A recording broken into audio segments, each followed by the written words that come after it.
All right, we're about to do a rear differential fluid change on the 2020 X7.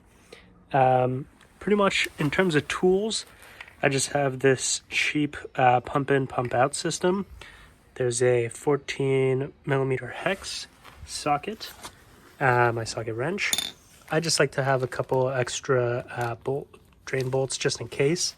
And then here's the fluid, the BMW rear differential fluid, and of course just some brake clean just in case. We'll go down under the car here.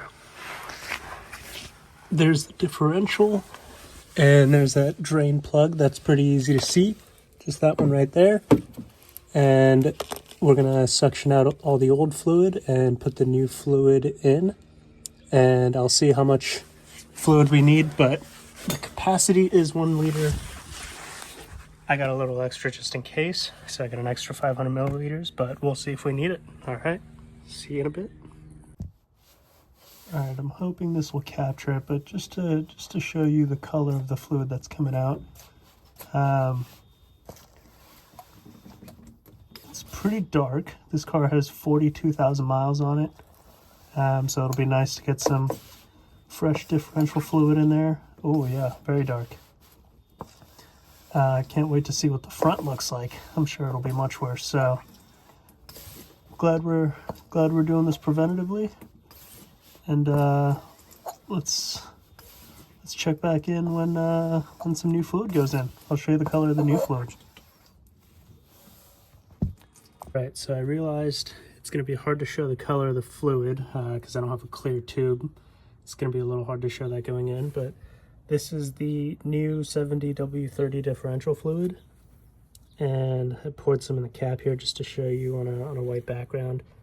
That's the color it was supposed to be, so definitely a little bit darker what was in there. And again, this car has 72,000 miles, so I think it's a great thing to try to get this done preventatively.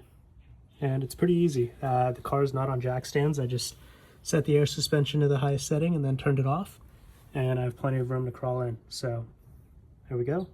I'll show you when the fluid change is complete. All right, so just before we finish up the job, I wanted to show the before and the after on the old versus new plug. So this is the old one that we took off the car. This is the brand new one that I picked up.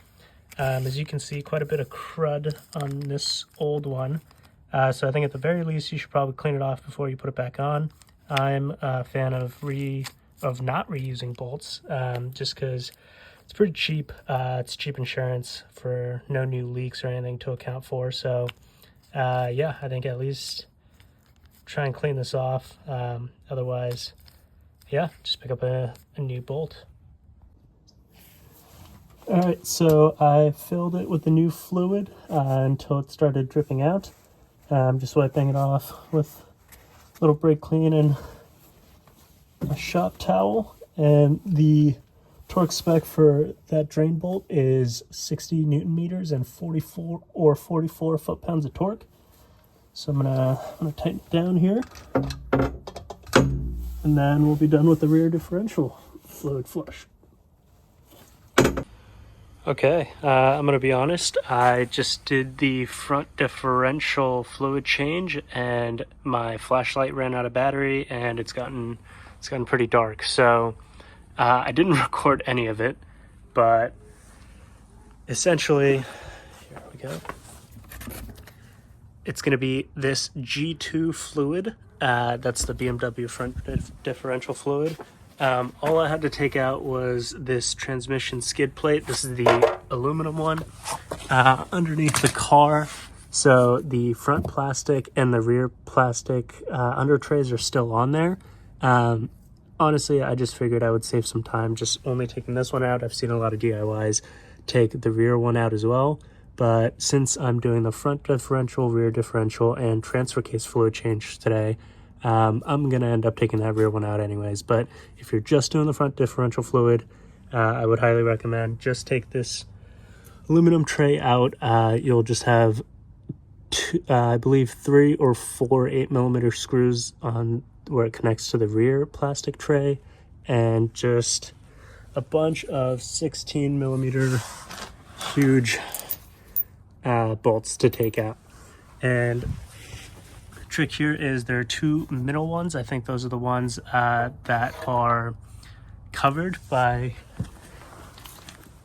this cover here. So you're going to want to pop this off and have access to those two to take off the aluminum skid plate. Other than that, let me see if I can show it. I think I'm going to have to come back with a flash. Okay, so let me get under the car here for you. This is the front differential drain plug. So you're going to want to take this off. But before you do that, you're going to want to come up here and see the fill plug right up here.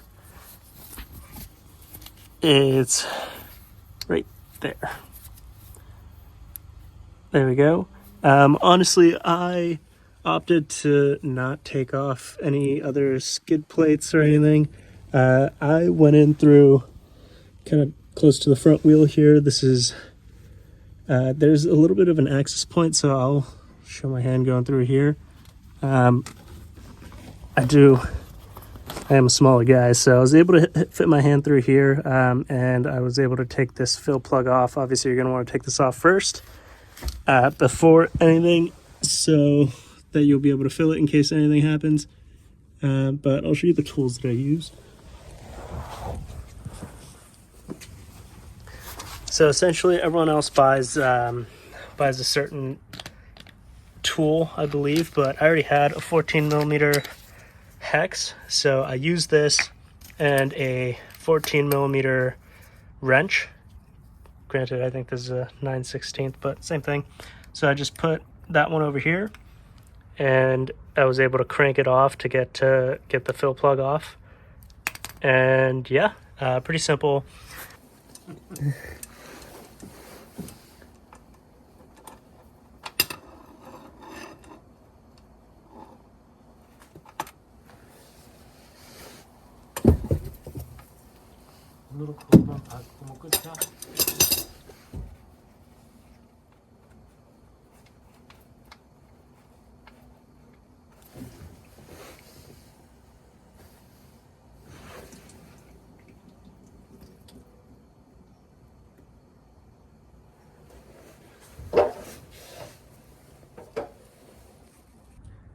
I believe the fill capacity for the front differential is supposed to be 450 milliliters, and these come in 500 milliliter quarts. I don't know what you would call it, bottles, 500 milliliter bottles. The only issue with that is it's better safe than sorry. So I opted to get two, and thankfully I did. I know the capacity is supposed to be 450 milliliters, but I filled it till it started dripping out of the fill plug. I think there's a lot of discussion on the forums about what's the right method, whether you should fill it to 450 or 700, or till it drips out of the fill plug. I did it till it came out of the fill plug, and I had right around 300 milliliters left. So yeah, mine took 700 milliliters. I'll let you be the judge of how much you want to put in. But I figured a little bit more is better than being a little dry on diff fluid. Time will tell if that was the right move. But yep, for now, that's the front differential fluid change, and I'm going to do the transfer case fluid now. Okay, so that's the front of the car. And that's the rear. That's the exhaust right here. This is the transmission. Right behind that is the transfer case here. So again, I opted to not get the tool that everyone else gets. So I have the 14 millimeter hex socket here. And the reason everyone gets that tool is because there's this transmission brace right here that nobody wants to really remove, and I don't either. But the way I was able to get to the fill hole here, the socket, so there's a kind of a pass through here where the transmission brace is. I'm going from behind my hand here. You can see it come out the other side. So I fed the socket through here, and I was able to attach the 14 millimeter kind of box wrench here at the end of it. And what I'm going to do is I'm going to crank this down and open up that fill hole. But before I do that, I know there's a way to open up the valve bodies inside the transfer case, so I'm going to do that. Once I figure out how to do that, I'll share it. And once those are open, hopefully we'll get the 700 milliliters that we need out of this transfer case and refresh it. All right.